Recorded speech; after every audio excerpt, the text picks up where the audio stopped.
que viváis de manera digna de la vocación con que habéis sido llamados, con toda humildad y mansedumbre, con paciencia, soportándonos unos a otros en amor, esforzándoos por preservar la unidad del Espíritu en el vínculo de la paz. Entonces vemos claramente que el apóstol dice que debemos tener paciencia, humildad, mansedumbre y esforzarnos por preservar la unidad del Espíritu. No es que a la primera que pase en esta iglesia, entonces, no, ese hermanito me cayó mal, entonces me voy. ¿Sí? No, es, como dice aquí, esforzarnos, o sea, en la medida de lo posible, también como nos dice otra parte de las Escrituras, que en cuanto dependa de nosotros, debemos estar en paz con todos. ¿Sí? Entonces también, incluso en estas asambleas consultivas, en esta unidad, también nos sirve para poder nutrir más la unidad entre iglesias. Y vemos que el artículo nos termina diciendo que esta asamblea consultiva es meramente consultiva. No es que cada vez que haya un problema entonces hay que reunir una asamblea. No, la confesión solamente habla de que cuando es justo y necesario, o sea, es una herramienta que tiene la iglesia para poder resolver problemas que de pronto no tienen conocimiento de pronto en ese momento. Nos dice ahí en Hebreos 13:17 que se compara a los líderes de la iglesia con gobernadores de provincia, ¿sí? Donde dice que someteos a vuestros pastores.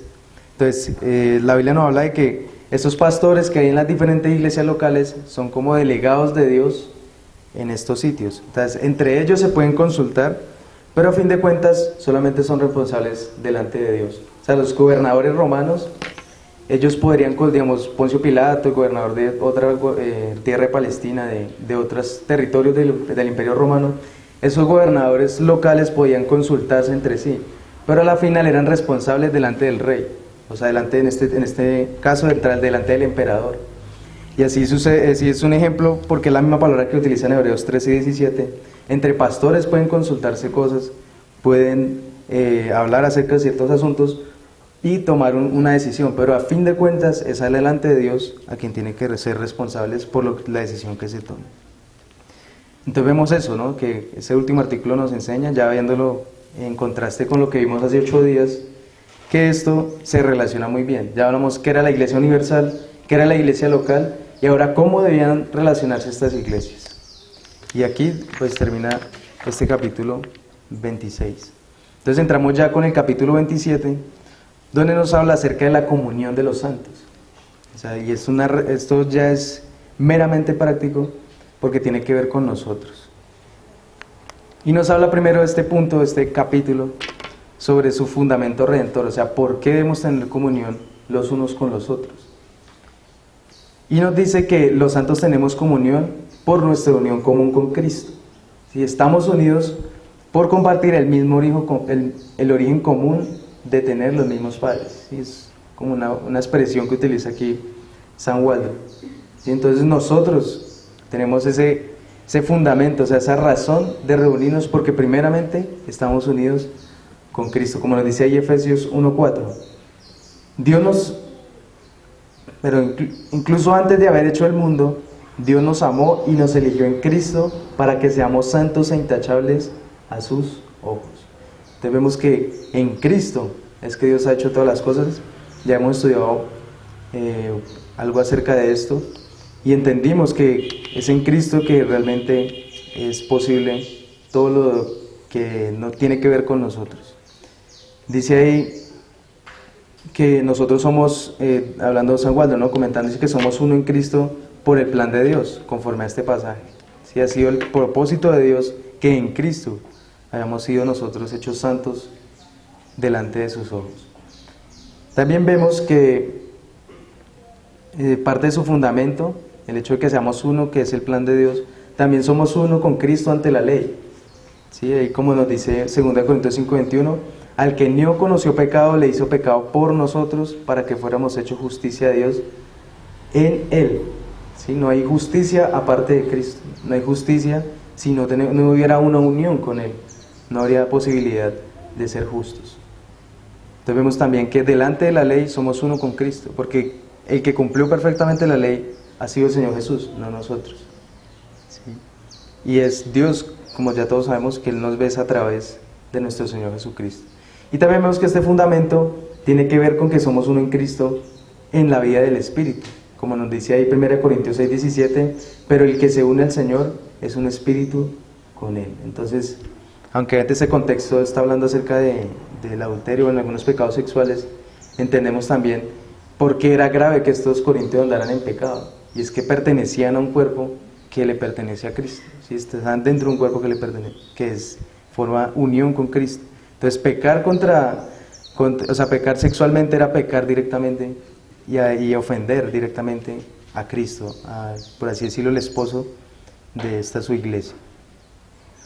Y este artículo de la Confesión también nos muestra que en ese fundamento redentor se alcanzan a notar tres partes: su realización, su matización y su alcance. Y en cuanto a su realización, nos dice que mediante la morada del Espíritu y el ejercicio de la fe.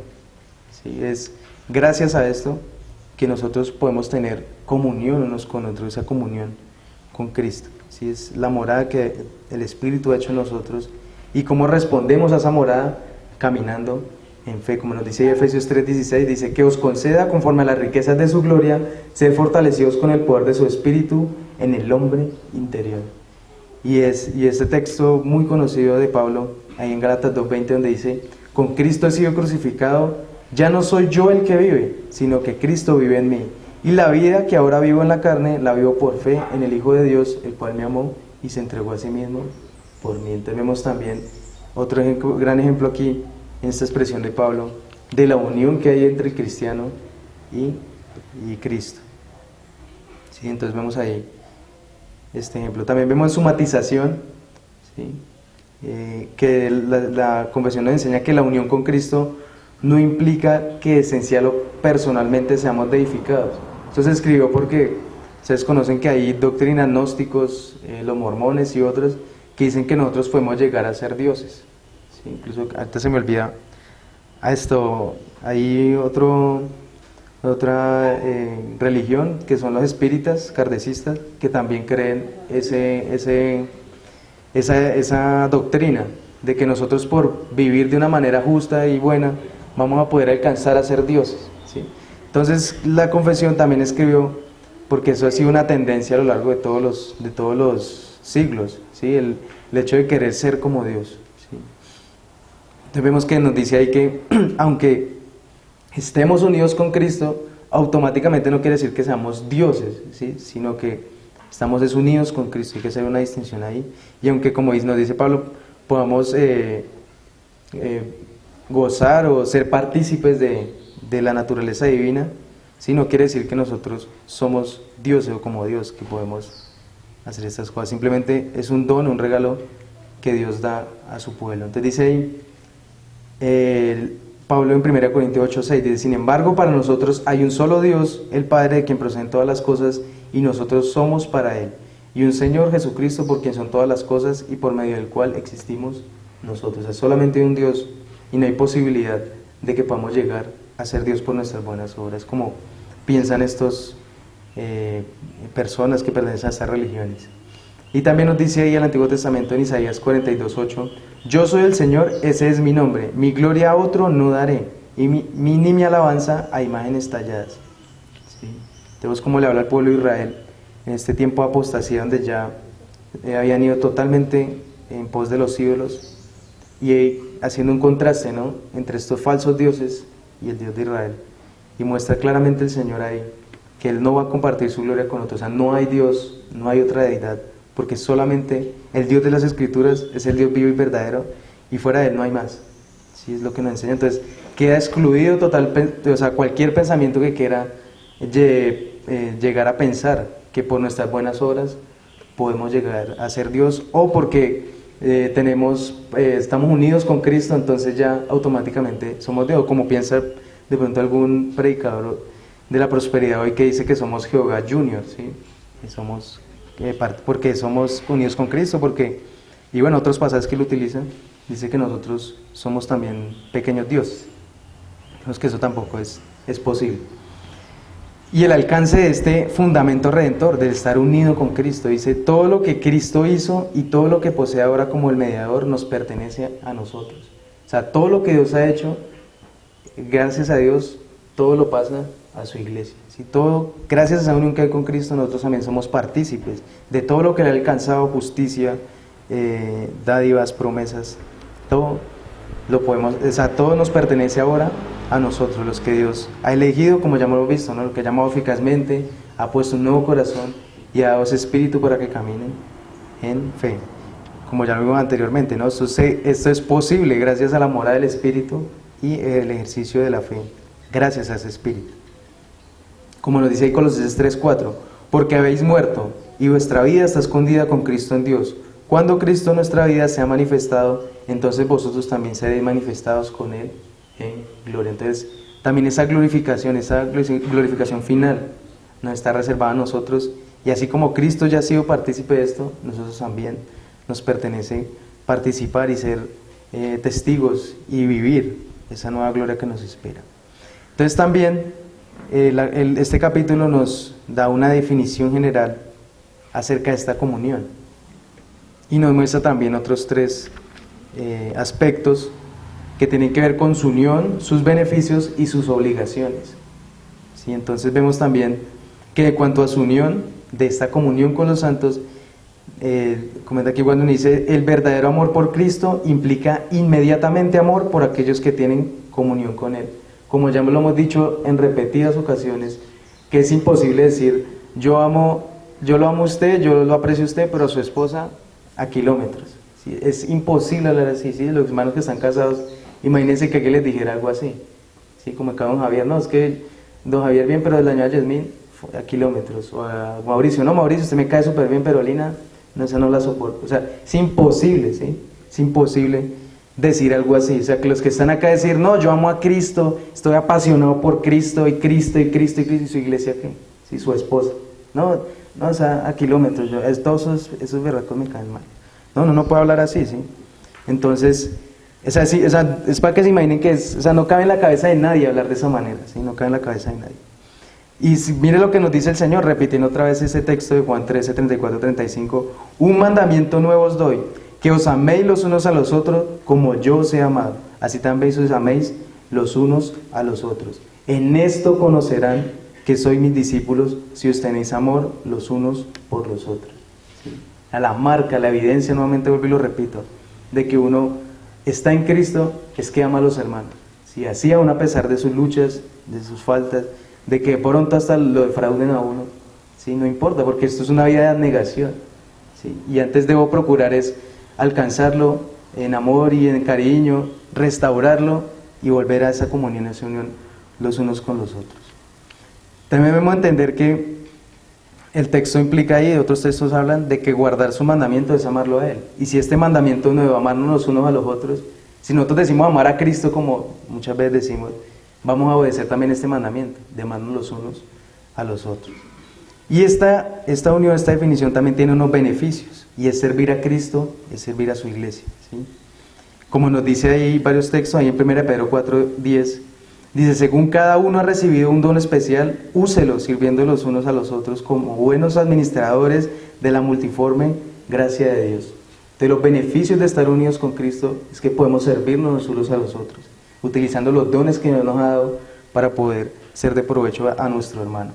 También como nos dice ese texto que cantamos nosotros, dice, porque ninguno de nosotros vive para sí mismo, mira lo que dice Pablo, ya lo hemos cantado aquí varias veces, y ninguno muere para sí mismo, pues si vivimos, para el Señor vivimos, y si morimos, para el Señor morimos, por tanto, ya sea que vivamos o muramos, del Señor somos. ¿Sí? Y eso implica obviamente esa vida que tiene que ver con obedecer sus mandamientos, como ya hemos visto, y tiene que ver con amar a estos hermanos hasta el final, ¿sí? También nos habla de algunas obligaciones, ¿sí? Y tiene que ver con ser afectuosos los unos con los otros en amor fraternal, ¿sí? Como nos dice Pablo 12:10 al 30, dice, sed afectuosos unos con otros con amor fraternal, con honra, daos preferencia unos a otros, no seáis perezosos en lo que requiere diligencia, fervientes en espíritu, sirviendo al Señor, gozándoos de la esperanza, perseverando en el sufrimiento, dedicados a la oración, contribuyendo para las necesidades de los santos, practicando la hospitalidad. Y yo sé que todos aquí, los que leen Romanos, han estudiado Romanos, somos fascinados con Romanos 1, 2, 3, 4, hasta el 11, y ya empieza el 12 y como que, no, esas cuestiones prácticas como que son un poquito difíciles, ¿no? Es que esto es la aplicación de todo lo que le ha dicho atrás, ¿sí? Toda esa doctrina, todo acerca de la justificación por la fe, todo acerca de cómo a través de Cristo somos justificados, ¿sí? Cómo nos habla Pablo acerca de la elección y de muchas otras cosas, acerca del remanente en Romanos 11, ¿sí? Pero llegamos al 12 y ya comienza como la comezón, ¿no? Bueno, ¿cómo así que honra, daos preferencia? No, es que esto es la aplicación, o sea, vivir esas doctrinas que le hablo atrás es esto, ¿sí? O sea, realmente confirmar que se ha entendido esa doctrina es vivir Romanos 12, 13 y los que están ahí enseguida. Entonces vemos ahí cómo es claro, o sea, yo no tengo que decir nada más, ¿sí? Pablo es muy claro de decir, sea afectuosos, daos honra, perseveran en la diligencia unos con otros, gozados en la esperanza, ¿sí? Dedicados a la oración.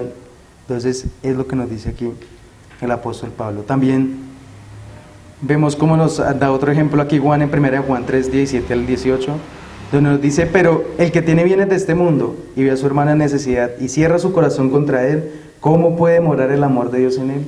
Hijos, no amemos de palabra ni de lengua, sino de hechos y en verdad. Y es que a veces el amor se queda en las meras palabras. Y es que si tenemos la posibilidad de ayudar a otro hermano que está en necesidad, hay que hacerlo, ¿sí? No, o sea, no debemos cortar y decir, no, después va, dígale a otro hermano pudiendo uno tener, ¿sí? Puede que sí, uno no tenga, ¿sí? Y pues en ese momento pues uno puede decir, sí, vaya a otro hermano, porque realmente y verdaderamente no hay el modo de ayudarle, pero si uno puede y ve el hermano en necesidad, o sea, es nuestra casi obligación, ¿sí? Hay que hacerlo, ¿no? O sea, tanto por lo que ya hemos visto, una unión con Cristo, y eso significa también unión con Él. Y vemos que también este capítulo nos enseña unas expresiones específicas de esta unión con Cristo, ¿sí? Y nos muestra primero un aspecto muy importante y es la identidad de esta comunión entre santos en estas expresiones específicas. Y es que su identidad es la iglesia visible. Yo no puedo decir, sí, es que yo amo a Cristo y su iglesia, pero la iglesia universal, ¿no? La iglesia invisible, como para no tener obligación con nadie. No, realmente ya lo hemos visto, lo vimos hace 8 días, una manifestación de esa iglesia universal que Dios ha levantado por todos los rincones de la tierra, es la iglesia visible, la iglesia local, ¿sí? Y las diferentes iglesias locales que se reúnen para adorar al Señor, ¿sí? Entonces es con ellos que debemos tener todas estas expresiones de unión con Cristo. Entonces quería leer algo así, o sea, no es muy largo, sino que pareció que era importante porque, o sea, el Waldron cita aquí a Williamson, o sea, el que comenta la otra confesión acerca de este mismo punto, y dice algo que me hizo llamar mucho la atención. Ve lo que dice él, dice, nótese el énfasis los santos por su profesión. La confesión está considerando las expresiones más formales de esta comunión en la iglesia visible. Williamson, coméntame lo que dice Williamson. La confesión mantiene el deber de mantener un compañerismo y comunión santos en el culto de Dios. Es, al menos en parte, un resultado de esta unión. Pero algunos han arguido que pueden adorar a Dios por sí mismos, o al menos sin comprometerse a ser miembros de la iglesia visible. Otros parecen no sentir la obligación de asistir leal y fielmente a los cultos de adoración en una congregación específica a las horas fijadas para la adoración en el día del Señor. El que está unido a Cristo está unido a otros creyentes, y estar unido a Cristo implica solemnes obligaciones para con ellos. Y dice Waldron, los deberes que surgen de nuestra comunión con los santos demanda fidelidad en cuanto a estar con ellos, especialmente en las reuniones públicas de la iglesia. Sintemos claramente, me pareció, o sea, magnífico como él habla de esto, porque lo que dice Hebreos 10, 24 y 25, porque él lo cita ahí, dice, y consideremos cómo estimularnos unos a otros al amor y a las buenas obras, no dejando de congregarnos como algunos tienen por costumbre, sino exhortándonos unos a otros, y mucho más al ver que el día se acerca.